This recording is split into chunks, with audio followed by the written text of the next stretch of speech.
But like another reason why I archived all my old videos was I cussed so much in all my videos. Like, good God. Okay.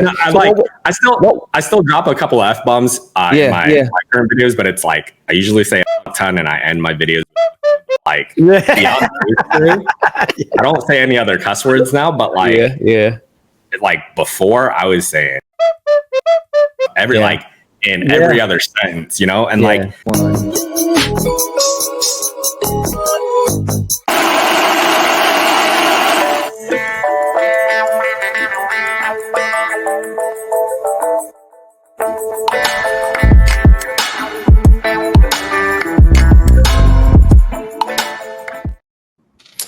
What's going on, everybody? We are back. Episode 12. Eric's back. What's good? And we got someone in the right corner over there that we're bringing in. This week, we've been talking for a little bit. We've been following him. And I actually have been following him on my IG. I didn't even notice this because a few weeks ago, Eric came to me and was like, hey, we should need to get this guy on the show. He's a real cool cat. We was hoping.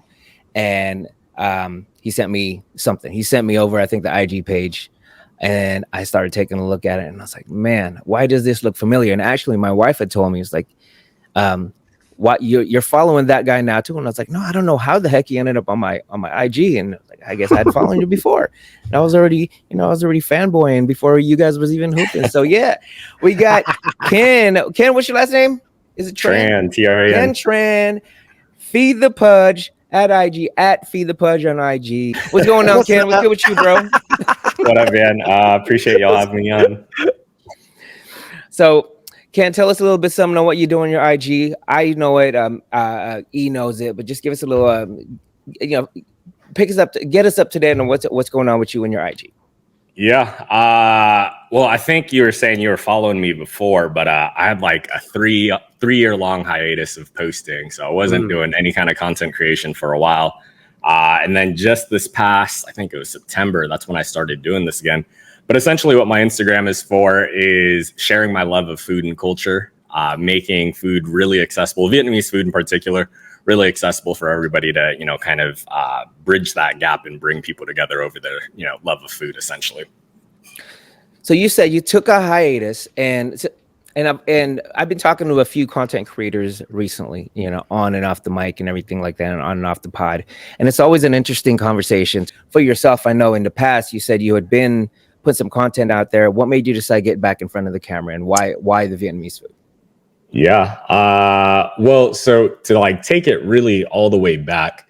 So I started Instagramming in like 2016, and that was just a way to, pass the time. And that was just like me going out to restaurant, taking pictures of food, things like that. So not like creating my own content as far as like what I'm doing right now, but just, taking pictures of food essentially. And then the pandemic rolled around. I was working at the time, ended up getting laid off. And then just had a ton of free time. And I was like, what am I going to do with all this time? And just trying to make use of all that extra time. And, a lot of people were kind of getting into the, recipe video game at the time. And I was like, I think I could do this. And really just like started putting out some videos. A couple of them got some pretty good traction. And ended up like putting out like a new recipe video every single day for 3 months straight. Wow. Yeah, so it was a lot back then, and like definitely like started seeing some success there. There was some like inkling of like, do I want to do this like more full time? But it was just something that like I really lost my passion for, honestly. Day in, day out of like pushing that hard for it. And I think, my mental health kind of deteriorated from it too. But long story short, so pandemic happened. That's when I really got into it. And then this time around, for the past 3 years or so, I've been running a technical recruiting firm, actually. And I've essentially been putting all this time and effort into building someone else's dreams. And a conversation that Hannah and I have had a lot was just like, what if we do something for ourselves, And a lot of the friends that I created content with, 3-4 years ago, they're all pretty big now, definitely. Are supporting their families with it and having a lot of fun with it too. But essentially it's just, what can we do for ourselves at this point? And what can we really build off of? Amazing. I mean, so I mean, there's been, I don't know, there's been a couple pods that we have hopped on, and definitely a lot of this, the resurgence and the creativity and in basically finding yourself again in this particular space. COVID did a lot of that, and I mean, that's basically where I was from. You said technical recruiter. Is that your day job? Is that what we can consider the paycheck? Yeah, that's what I've been doing for the past 3 years. Yeah, and unfortunately, the economy shifted quite a bit this year. Yeah, and we ended up losing like 85% of our book of business, unfortunately, just working with a lot of the tech companies in the SaaS space. And I mean, people weren't spending money like that anymore. So definitely have a little bit more free time now, and really just again trying to make use of that time and be creative and build something for ourselves. Okay. Yo, I could dig that because I'm in the same boat too. And then this was like one of my biggest outlet to be creative and just to get on that boat and do the whole social media thing, be a content creator. And I mean, for you to do it as good as you are doing it now, man, it's very impressive. I mean, I check your stuff out like every day and every post that you put out. Man, like that shift, right? It's just crazy to go to something that you have a 9 to 5 and then hopping on to be this dope content creator, like so that was something that you're always been passionate about, right? So you said what during the pandemic is when you really started cooking and having your passion for doing all that stuff that you're doing now? Yeah, that's kind of where it stemmed. I think there's a couple of different layers to this too, So in like 2017, 2018, I also tried doing social media full time, but that was like a different route because I was doing social media for restaurants. So I was doing like 13 different restaurants, social media management from their content creation, building out their content calendar. And like, that wasn't it for me. Like when I set out to do that, I was like, all right, I'm going to be my own boss. I'm going to do my own thing. And then like when you support, 10, 13 different restaurants at the same time, you end up having 13 different bosses. And I was just like, I can't do this. Like, that's not it for me, Yeah. And then like when the pandemic rolled around, like, again, like up until that point, I was still taking pictures of food. I was still, doing my social media thing, but not like putting out like recipe videos, And then when the pandemic happened, it was really just like, what can I do? At this point, like we're not going out to eat anymore. I still want to keep my Instagram kind of going. TikTok was popping off at that point too. And yeah, that's just kind of how it all started. How long did it take for you to transition over to, or just really learn these other platforms? Because I know for a little bit, I mean, what was it before? What was that 30-second little clip? Or not even technically. It was like Vine, right? Vine. So they had Vine. Right? Yep. So you had, I mean, Facebook's always been consistent. Facebook, IG, Snap, and then of course you have YouTube out there. When TikTok came around, that really put a little bit of a newer layer. Was that a pretty steep learning curve for you, or did you already have a really good feel of how to market in that particular space?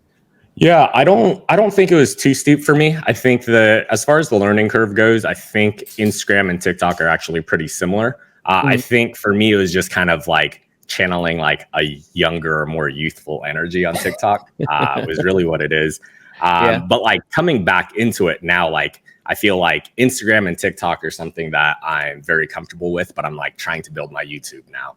And that feels very foreign to me, Obviously, like shorts are pretty similar to TikTok and Instagram too, but like building out long form content is completely different. But definitely something I'm trying to get into as well. Yeah, dope. That's so with your current content, what's your background? What's your background? And did you throw down in the kitchen before, or is this something that you're also trying to build? Yeah, I've always cooked. You cook, bro. Like, that should. I was rewatching it. Yeah, I was picking up my kid. I was scrolling through again. This was I think on Monday, and I keep scrolling. Like, God, like it's crazy how these short videos that makes it look so damn delicious, and with the voiceovers and everything like that. Yeah, I appreciate delicious that. is so damn easy. Like, damn, he just throwing down and make it look so easy. That's the whole spin, right? Like again, like I really want to make everything approachable and easy so that it feels like anybody could do it, right? But back to your question, like I don't have professional training or anything like that. I've always been in the kitchen with my mom. I'm the youngest of 6 kids. Oh wow. And like I've always been pretty independent, but like a way that my mom and I have bonded is in the kitchen, right? Like, so I'd always have her when she was cooking. She'd always have like little like chores for me to do as far as like cooking goes, right? Whether that was like grinding pepper up or whatever it is. And then like when I was doing social media for restaurants, you just get to interface with so many different like really talented chefs, kind of be in their space, pick up their tips and tricks, and then just kind of took all of that, blended it together, and then like made my own kind of thing. Yeah. Do you have any I mean the comment sections are always the worst, right? Do you have any people going in there and just kind of critiquing the food? You see it all the time. The more popular you get, there's a lot of different like little touches and little things that you can do with specific types of foods, because like in the Philippines, for example, you've got so many islands out there that when you post something that is, you know, just pretty popular, let's say if it was like an adobo recipe, a lot of people will say, well, I do it with salt, or I'll do it with this. Do you, and they kind of put it down a little bit to where you're doing it wrong. Do you feel that sometimes in your comment section? So I don't think it's more. So for me, the most comments that I get on is actually about MSG. I love MSG. With or without. Right. So it's like, so MSG has such a bad rap on it, right? Like some dude in like the 60s or 70s came out with a research article saying that MSG gave him a headache, essentially, right? And people took that as word, didn't really back it up. And then like the stereotype is perpetuated since then that basically Asian food or Asian food that has MSG in it is bad for you. So the types of comments that I usually get is like, fuck no, you can't use MSG, or like MSG is bad for you, or like you can't cook because you use MSG, or some bullshit like that, right? And it's like typically the people that say are like either old, ignorant, or uneducated, right? I don't pay it any mind. You know, I think it comes with the territory, right? It is what it is. I think there are always going to be trolls that are looking for attention and are trying to get a reaction. I don't have the headspace or capacity to really like entertain any of that. I see it come through, and if it's like derogatory, hateful, or whatever it is, I just block it. If they are providing their own like constructive opinion on whatever it is, I let it chill. I don't usually respond to it because, again, I don't have time for that, but it is what it is. Man, that takes some guts. If that was me, I'd be blasting off. I'd be like, what you know about some cooking, boy? Let's have a little challenge. But yeah, and like you can handle it pretty well. But I would be so the shit that I want to say, like the shit that I want to say, like first reaction is like, you don't know what the shit like. You don't know what you're talking about, first of all. And like if you did, you should put something out, you know. But like I hold that back, and then No, it is interesting. There's a lot of chefs out there. Like there's what couch chefs out there that are always critiquing, and it's easy. It's easy. It's just, I guess it's all preference out there, especially in this particular space. So it's.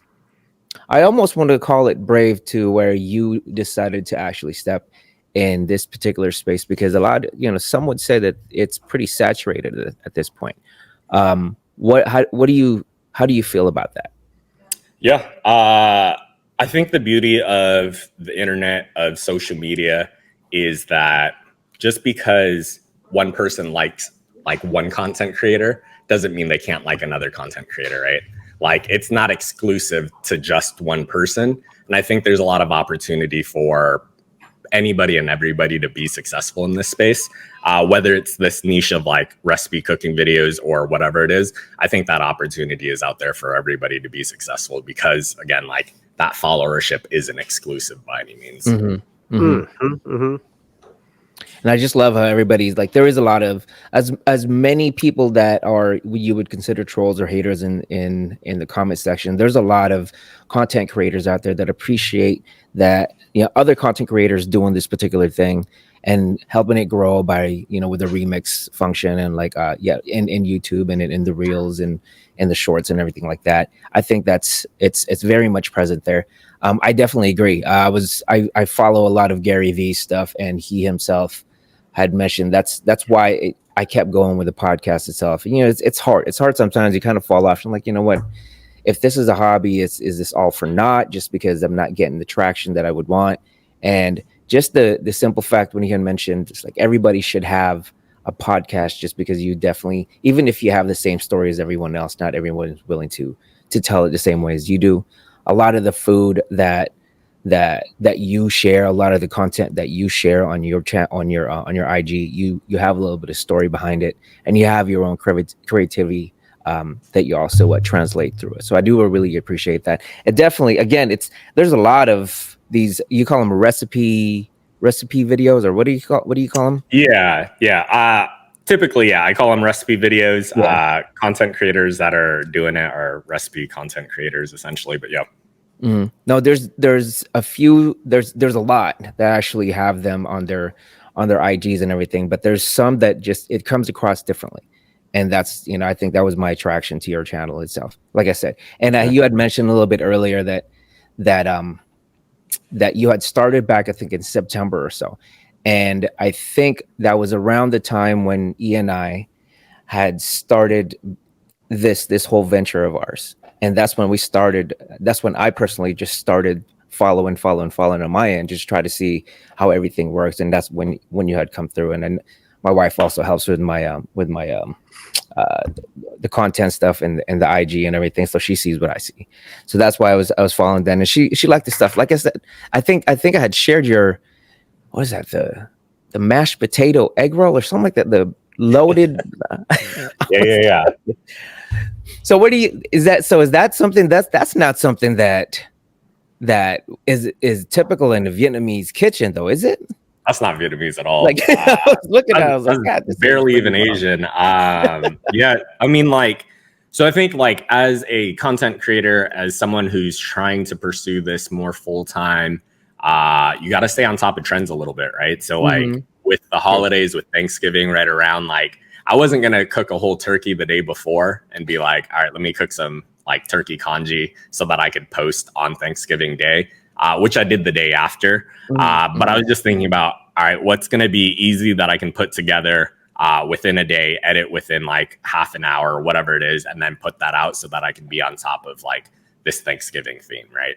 And again, like thinking about what I already had on hand, what I was making for like my Thanksgiving or Friendsgiving, and then like how to put like an Asian spin on it.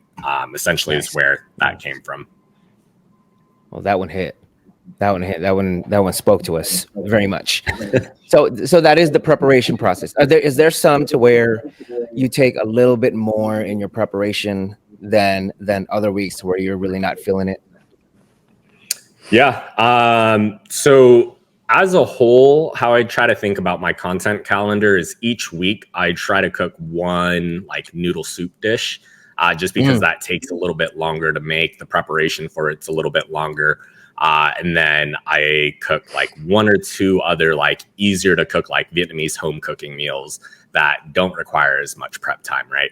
And that way we can kind of balance out like how much time I'm actually content creating and then how much time I had to like edit and get like all the logistics behind everything also. And then the other thing is Hannah, my partner, she also does content creation as well. So like now we're like balancing between like she does Korean cooking videos one day, that same day I edit, but then like we're going back and forth on like days that we're cooking or filming and editing so that we're not too much in each other's space. Oh, wow. That's crazy. I had no idea that she was cooking the same thing that you were doing. So do you guys ever plan to do like a collabo, or have you guys done it already? I just haven't seen it. Yeah. We've done like a couple of cameos on each other's videos, but we have a few collaboration videos that we've been talking about. Definitely some like Korean Vietnamese fusions, doing like a bulgogi banh mi kind of deal.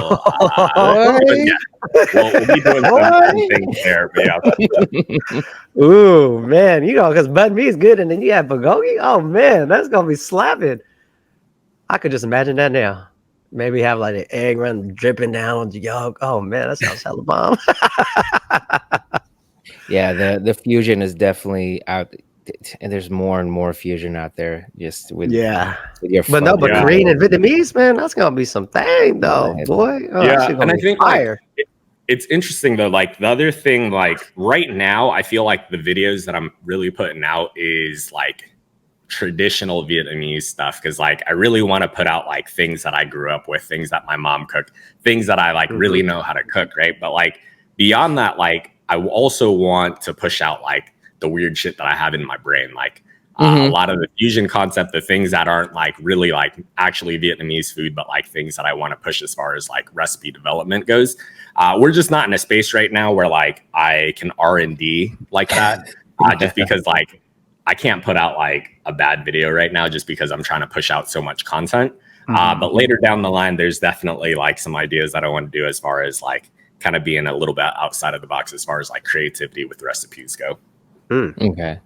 So all the other stuff before, I think you had mentioned you had like 3 months worth of videos. And was that like back to back, or was that every other week or every week? And where does that live anywhere right now? Or are you kind of just archiving that?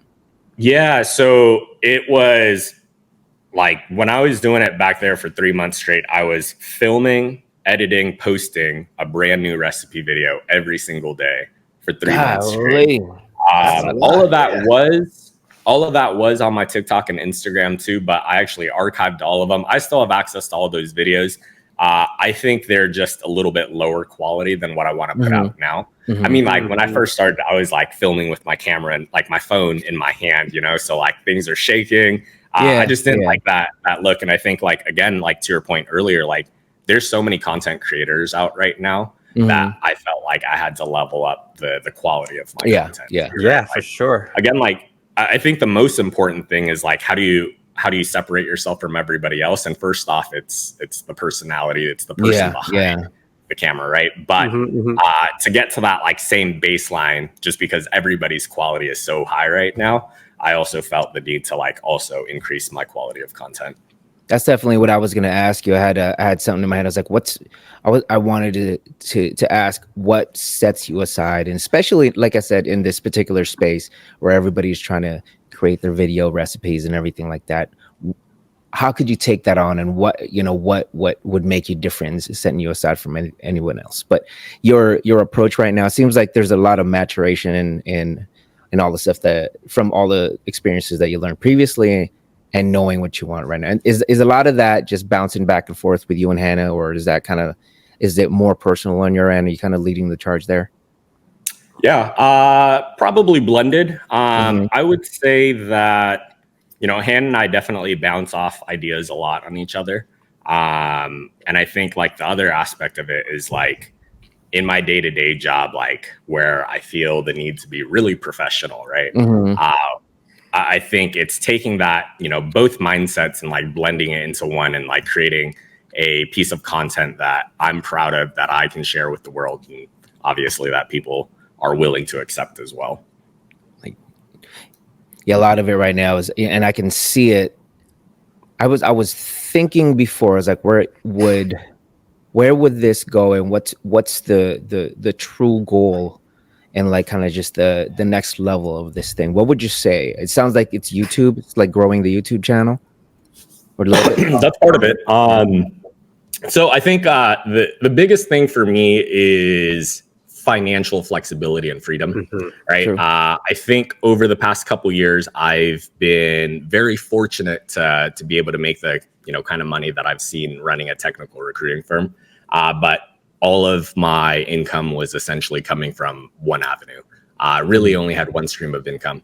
And this time around with social media, I really wanted to figure out how to monetize it and how to be smart about all the different ways that I could have money coming in. And YouTube is one of them. You know, I don't think the YouTube money is the same as it was, you know, back in like the mid 2000s, but there's still some greenfield there. I'm also working on a blog, which is not like my forte at all, but the recipes will have like a written format come in hopefully next week, if I can get on top of it. But yeah, really dope. Just thinking about how to continue to diversify like all the content that I am creating already and how to use that more effectively.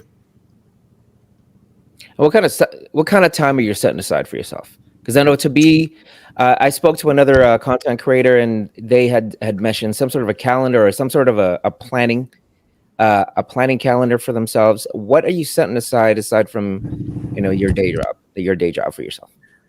As far as like how much time do I spend on like creating content? Create content, planning, and just it's one thing to actually create the content, but it's a lot of the stuff is the planning, and then also I think you had mentioned you edit your own stuff too.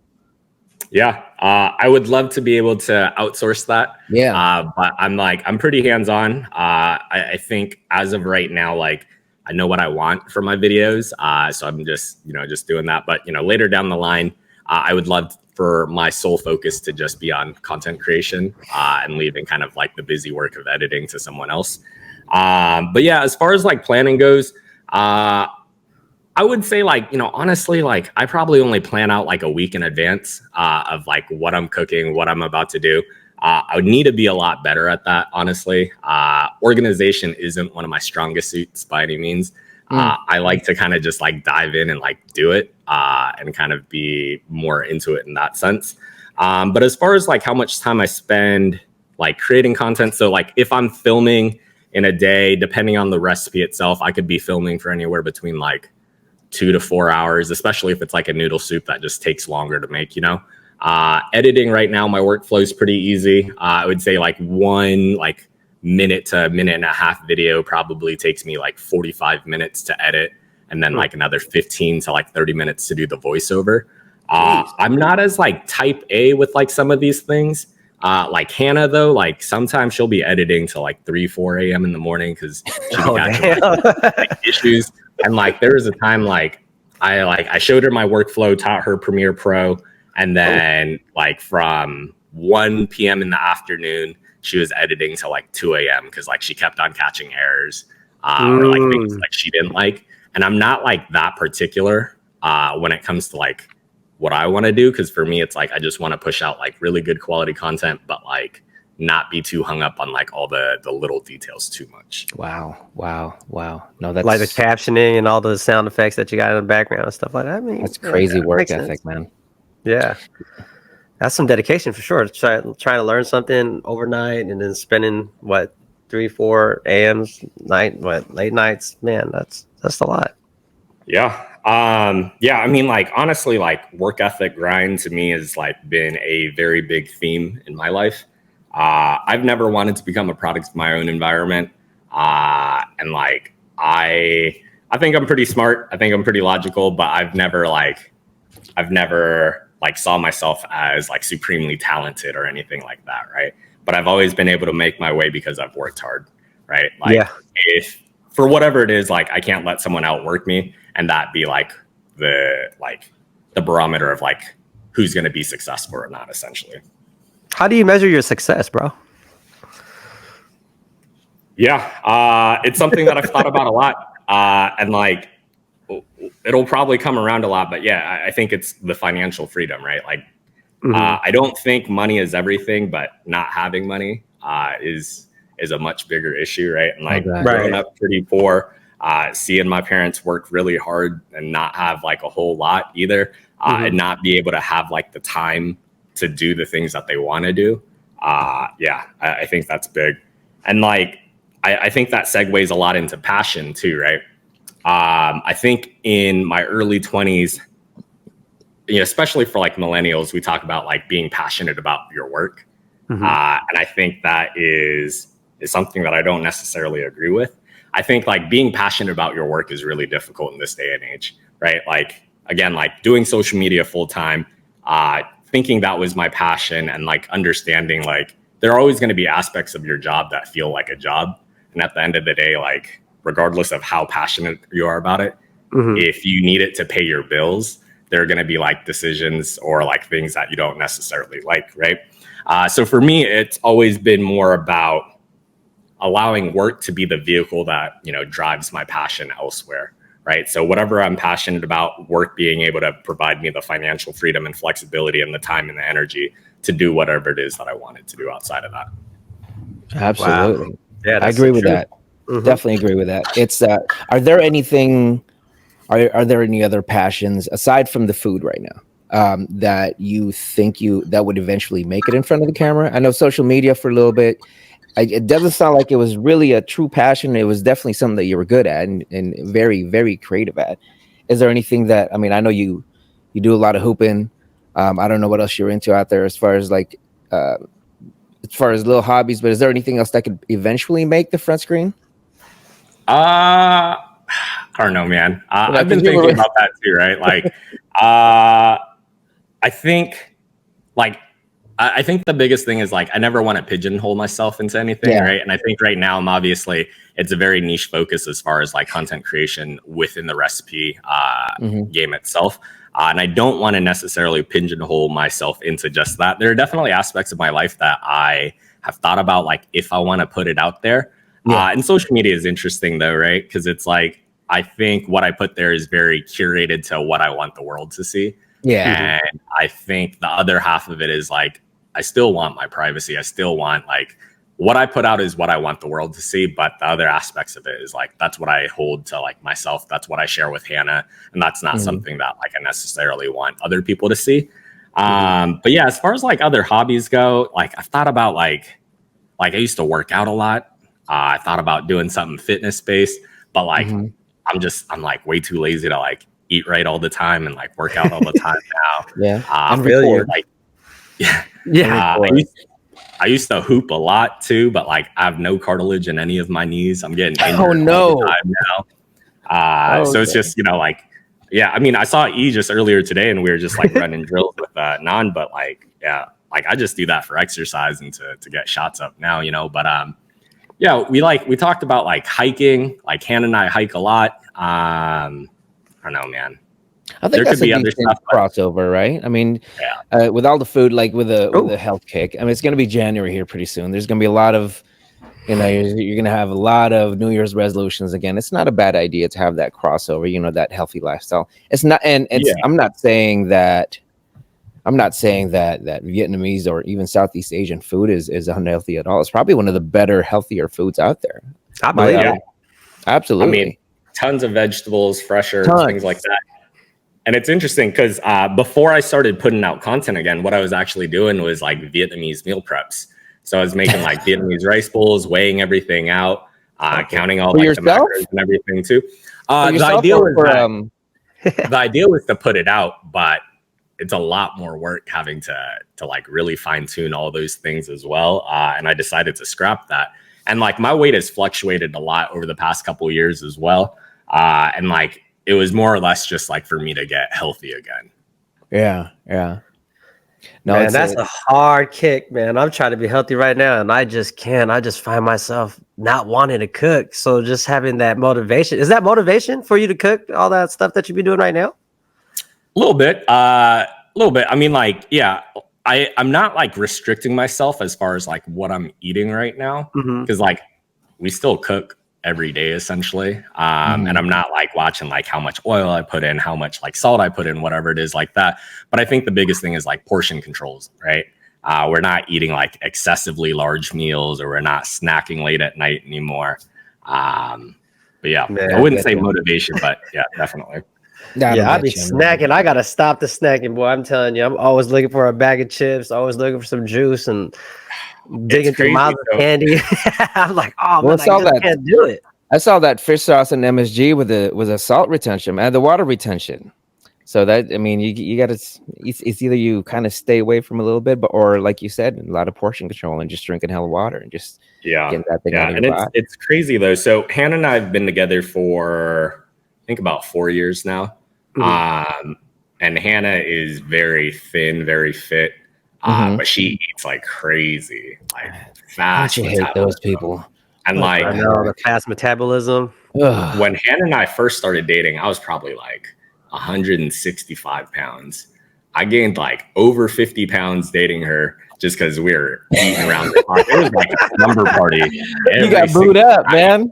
Yeah, I just got comfortable. Happy fat, And then like just this past year, ended up losing like 40 pounds, and then like got back up to like another 30 pounds. And then like I'm down a little bit now, but it's just tough because it's like I have to work so hard for it, have to be in the gym all the time, have to, watch that portion control too. But like Hannah she be eating whatever she wants. Yeah, man. I'd be working like that, man. It's like I have this thing in my head to where it's like I was born to be fat.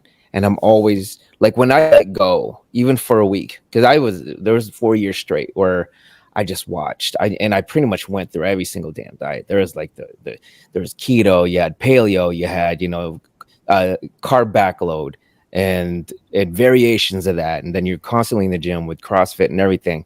I was grinding. But when I let myself go for a week and just let the brownies in and, you know, morning fuzz sometimes for the hangovers, it was done. I'd shoot up like 10 pounds in a week.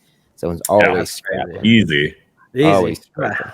Well, with me, I think, man, I feel myself getting chunky too. But when I was on my health kick and doing all that stuff, working out, seeing the trainer and stuff like that, the thing that set me back wasn't the eating; it was the injuries and just getting sick. Because COVID, I caught COVID on my second round. My first round, I hurt my knee, so I'm just like, man, I couldn't catch a break. And then I hurt my shoulder, and then after that, I'm just at home, just snacking, not even moving, not even motivated to do anything. That's crazy. Yeah, it's just wild. That's exactly where I'm at right now, honestly. Like, I think right before you started hooping with us, like I dislocated my shoulder just throwing a pass. Ooh, like shit. I threw a pass and my arm just dropped out of its socket. I'm like, that's never happened before, you know? But like I have knee injuries for days, and it's just like any of those injuries happen, it just like completely derails my motivation. It's like if I'm not working out, I'm not really trying to eat healthy. And then as soon as like, you know, like you were saying, a week goes by and I've gained 10 pounds already, you know? I know, and it doesn't even feel like it, but when you hop on that scale, boy, I'm just like, oh, damn, I swear last week I was like 155. How am I 167 this week? I didn't do anything, but I know. That's my problem. I didn't do anything. So me not doing anything, I was just eating and gaining weight, not even noticing it, you know, because my girl, man, she be cooking, and I was just like, oh, shit, she about to cook that good loud food for me. Yeah. So I've been. You're gonna be all right with Lao food, though. I mean, there's just like the Vietnamese food and even Thai food, Cambodian food. There's not the sodium's definitely there, and that's definitely present in Filipino food. But it's really a lot of the fresh veggies, man. That's the part that accompanies it. That takes up a lot of space in the stomach. I went to Laos for I think it was like 2 to 3 weeks a few years back. I ate like a king. I came back expecting to have gained at least 15 pounds. I came back and I lost 3. And it just shows you also, it's like it was farm to table with them.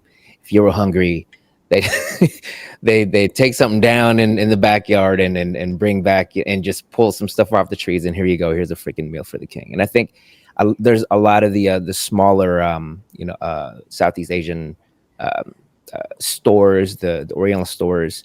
They have those backyard type of vegetables that they're actually growing that they're serving in there. So it should be pretty good for you, man. You should be all right. Other than again the sodium, you need a lot of the. I know that's sodium, water, man. And like you said, that misconception about MSG, I think MSG is pretty bomb because my dad used to cook with that stuff and everything was fire. So even like there's a crazy story because my dad or my brother doesn't like MSG, so he thinks it's just super bad for you because diabetes runs in our family and it's really, really bad. So my dad came back from the Philippines with like a tub of MSG. I think we call it bitchin, right? Is that what it's called? So bitchin, yeah. Yeah. So bitchin. And my freaking brother hid it from him. And I swear to God, my dad was so mad trying to find this thing, scavenging all through the house, going through the cupboards.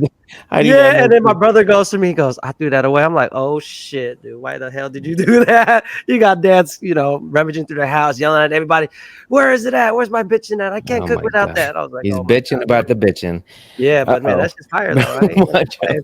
That'd be in my top ramen, bro. I just remember my dad be just dumping that in my top ramen. I was like, oh, dang, is that salt? He's like, nah, it's miracles. I was like, it's gonna make your food fire. I was like, oh, nah. I'm thinking here. You had said something a little earlier, Ken, and when you said when you were recording for like 3 months in a row, or I think it was daily.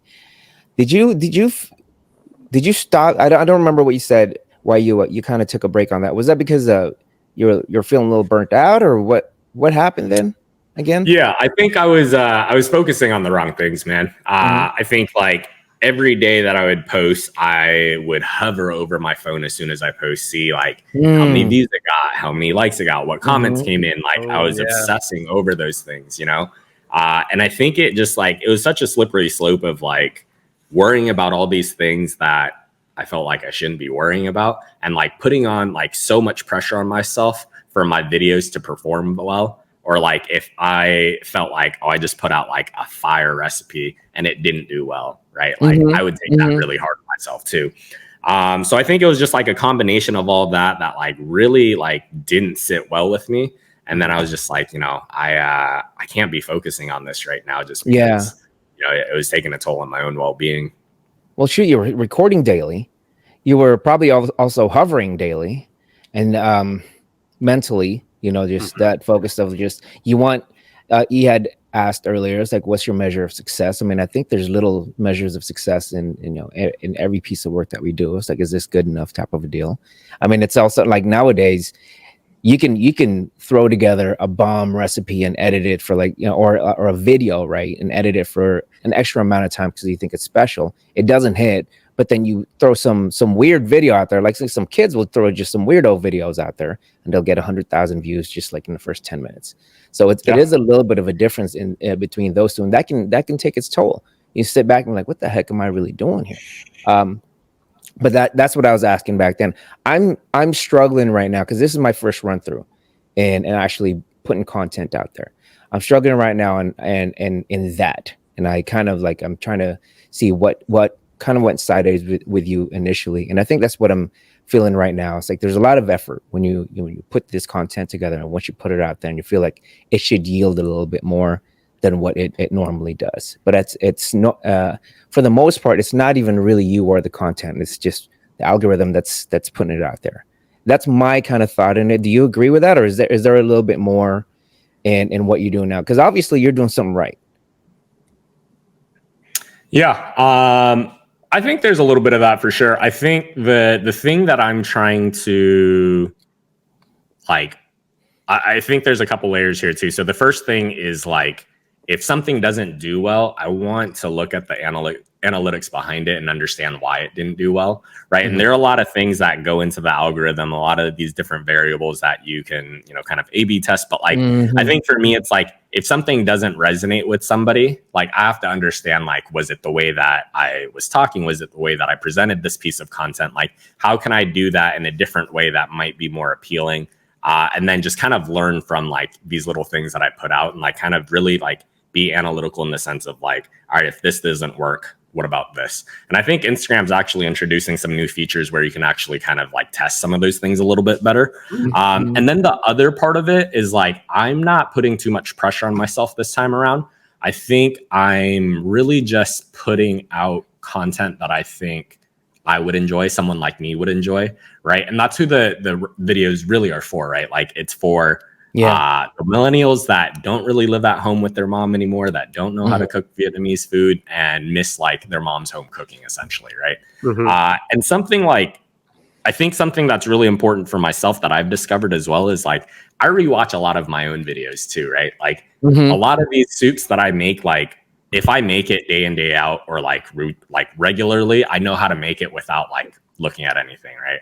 But if it was like, for example, the Mi Quang video that I put out not too long ago, I've made this dish maybe like 5 times in my life. I've eaten it tons of time from my mom cooking it, but like I don't know the recipe like in and out like that. So I had to rewatch one of my old videos of me doing it to relearn how to make it. So a lot of this is like, I think about like the videos that I put out as an archive for myself as well, as a way for me to stay connected to my heritage and my culture. And again, like learn how to do things the way that I've done them before, just as a way of like documenting everything. Learning from yourself, huh? That's interesting. That's dope, actually. So I want to actually go back into that. So you had said, and I focus on this a lot also, and just being very responsible when you're actually putting yourself out there and who is behind the camera, that you're talking to, or on the other side of the camera you're talking to. You're saying you were speaking. You initially had this thought of speaking to the millennials just like yourself, who are just staying at home and want to cook a little quicker. As your channel grows and as you start seeing more of just a more of a general audience, sprinkling of here and there, to where it's just not that way you initially came in with. Are you somewhat feeling a little bit more pressure, or a little bit, is it starting to kind of change a little bit in how you're talking to your audience. Maybe it's like maybe your mom and your mom's friends. Maybe the community's watching you more. Maybe the families, it's like, oh my God, and I better do this thing properly. Or maybe there's some homies out there that are like, oh, I'm hip to them. Let's see how. And that they don't know you at that level, right? They know you on the courts or on the streets. Does it vary sometimes, and how you edit it also, and the voiceovers? Yeah, I would say like I'm pretty flexible first off, but like another reason why I archived all my old videos was I cussed so much in all my videos.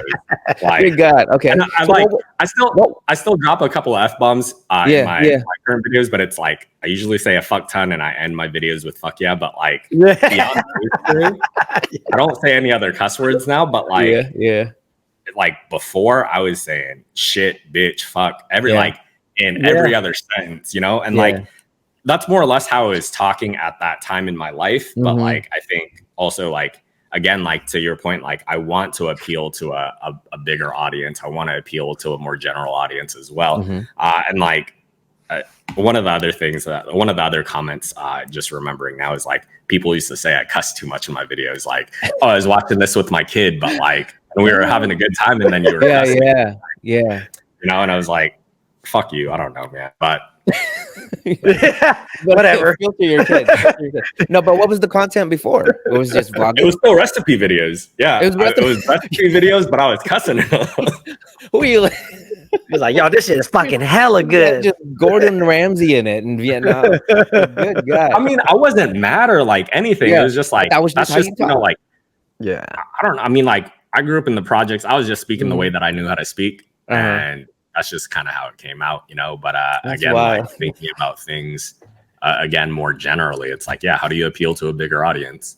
Yeah, that's definitely it. I mean, my wife's always warning me when I come up. Like, I like talking about everything, man. Just from as clean cut as you can get with certain things, and as hood as you can go, right? Because I also am from the streets, and so I can go at certain levels and everything like that. But my wife's always like, your kids are.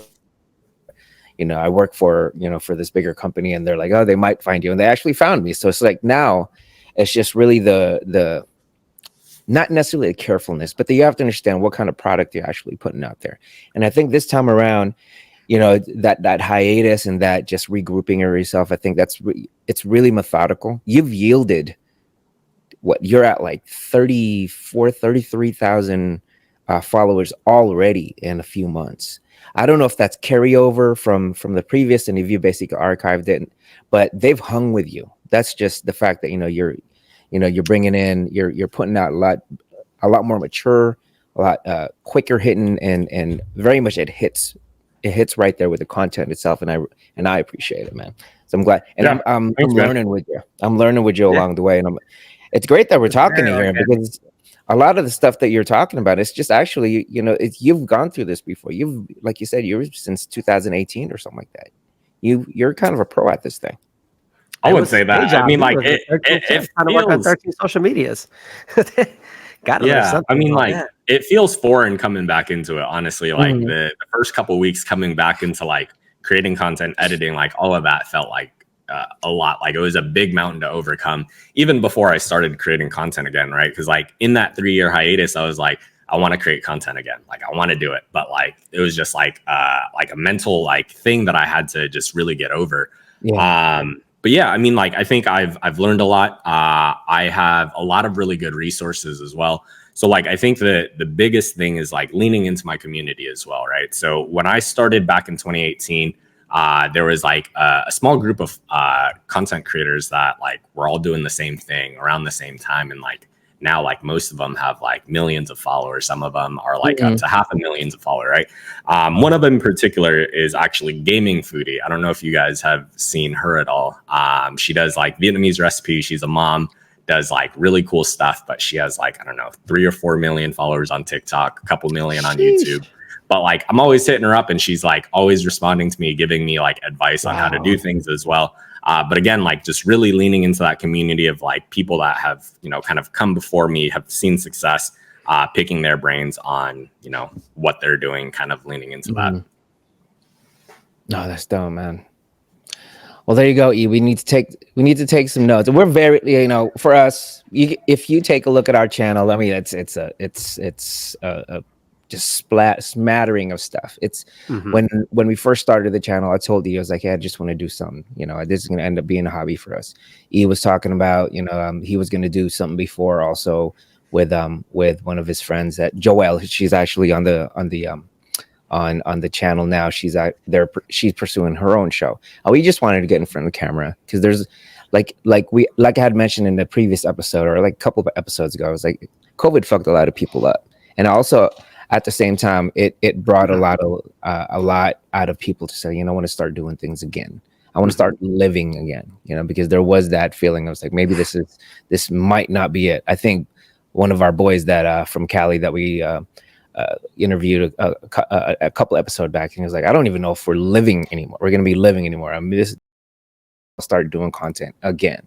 And he sounds like, something kind of hits you, and now you're thriving again. You got this like just rejuvenation.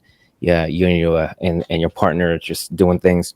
That's dope, man. I like watching. I like and I'd like to take this ride with you and follow you, throughout the time. What's next? What's the big?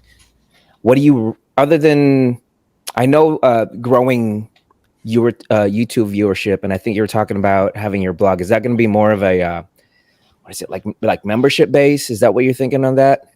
No, I don't think so. Yeah, I don't think membership based, maybe somewhere down the line, but yeah, I think the content that I want to create, I want it to be accessible to people. I don't want to charge you like per view or per basis, things like that. I think there's some other avenues as far as like how to monetize those things, but yeah, I think next big thing is like I want to get the website launched as soon as I can here. That's foreign to me, like trying to do WordPress, trying to figure out like building that as well. But yeah, YouTube on the horizon as well. Yeah, and again, like I think as far as like the content goes, like I think I just want to continue evolving as far as like what I put out, right? Like I want to figure out what resonates well with people, and how do I amplify that, and how do I continue to push that while being able to push like, again, like my culture, my food, things like that.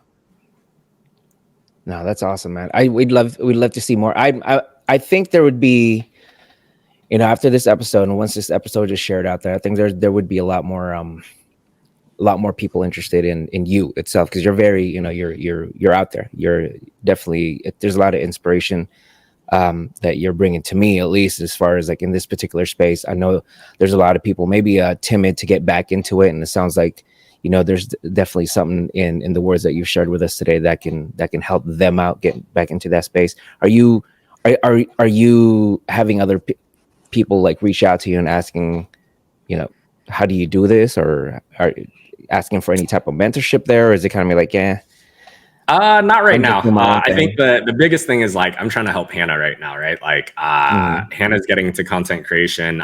So like all my like extra time is like spent on like trying to help her put out some really great content as well. Yeah. I think, for me, it's like I showed her all my different workflows, things that I would do in, particular situations. But like beyond that, I like also like feel the need to step away just a little bit from her so that I can allow her the space to be creative with what she's doing. And like seeing how excited she gets when she learns like how to do like a specific like effect on Premiere Pro, or like when she's really happy about like the type of content that she puts out. I think those things are really rewarding for me. But as far as like mentorship with other people goes, I don't want to be a coach. I don't care to do any of that. I don't have. You got a lot of those. But well, that's another space where everybody's taking advantage of in YouTube, and even in all the socials, like packaging it up and printing some PDF out to them and coaching them. I think it's funny though, like selling those things too, man. Like making money. Have you seen those memes though, where it's like, this is how I make my living as a full-time content creator, and like they show the breakdown of what they make, and it's like 5% of it's off content creation, and then the rest of it is off like this ebook that they're selling, or this like professional. Yeah, that's always the thing. I get caught in those. That's mainly what's on my social media feed right now. It's just like, oh, you want to learn how to sell stocks? Here, buy my little ebook or whatever. I was just like, man, do I really need to buy this? I mean, I almost got caught doing that because I was really getting into like doing like e-commerce and stuff like that. And and pushing my brand out. Because like you said, there's workflows to it, right? If you don't have the right workflow, or you're not following the right people, or you don't even have the right mentor, you can easily get unmotivated and kind of lose your way, right? So with this happening and having this conversation with that, we're doing this podcast and stuff like that, we really got to just push ourselves out and not be too hard on ourselves. What I've learned from what we've been talking about tonight, and everything that you said, just kind of gave me like a sign of relief. It's like, okay, I shouldn't put too much pressure on myself and just go with the flow with it. So, which is awesome. Thank you for that. Man. I'm telling you, man, this I'm looking at the clock right now. It's like this time has flown by, to be very honest with you. And I was like, I don't want to take up much more of your time here. Where can we find you, man? It's like, help everybody else. It's like, along the way, where else can we find you, and where else can we find Hannah and your guys' work? Because I'm pretty sure a little bit of your influence is in that work. I want to see it. I didn't even know she had one, so we want to see that also. Yeah, I'm Feed the Pudge on all socials, Instagram, TikTok, YouTube. My website is feedthepudge.com. Okay. Not live just yet. And then Hannah's is Miss Kang, with like a couple of A's in the name. But yeah, It's Kang. Okay, we'll put that. I'll make sure to find her, and then we'll put her out there.